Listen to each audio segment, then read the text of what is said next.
Apple will add new developer tools that will enable developers to design and engineer a single application that runs on iPhone, iPad, and Mac devices, according to a report from Bloomberg. This will be a huge step for the Mac app ecosystem, especially as it should make it easier for third-party developers to maintain one app that runs on iOS and Macs.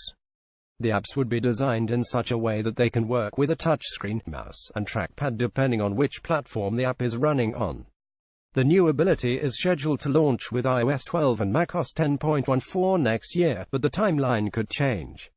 With the new SDK features coming for the next major operating system releases, presumably named iOS 12 and macOS 10.14, this likely means Apple would announce the plans at the WWDC developer conference in June.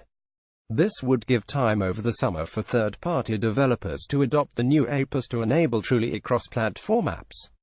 Bloomberg warns that the plans are not set in stone. Timings could change, and perhaps be cancelled altogether. Apple has previously shied away from encouraging one-size-fits-all apps as a lowest common denominator solution. It remains to be seen how developers would be able to take advantage of the different UI paradigms on iOS and macOS with a single application. Presumably, the new SDK would be iOS-focused and enable support for Mac apps, rather than the other way round. Right now, developers use UKit on iOS and AppKit on the Mac to create GUI applications. The new cross-platform framework may be an extension of the iOS APIS, or herald the introduction of a brand new platform-independent framework. Apple has shown some interest in a cross-platform framework internally, using something called UKit to power the Photos app on iOS and macOS. Apple has introduced new ways for developers to make their iOS apps more flexible and resolution-independent, unlocking support for new aspect ratios and screen sizes as the iOS ecosystem has evolved.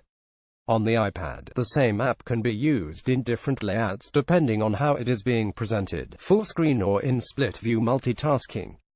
The Bloomberg report does not mention compatibility of the new cross-platform apps with tvOS. tvOS is based on iOS under the hood, but has a substantially different UI layer, which may mean it is unsuitable for the new cross-platform apps. Similarly, Apple Watch developers are currently constrained by the system as to how their apps can look, function, and behave. Read the full report over at Bloomberg. Check out 9 to 5 Mac on YouTube for more Apple news.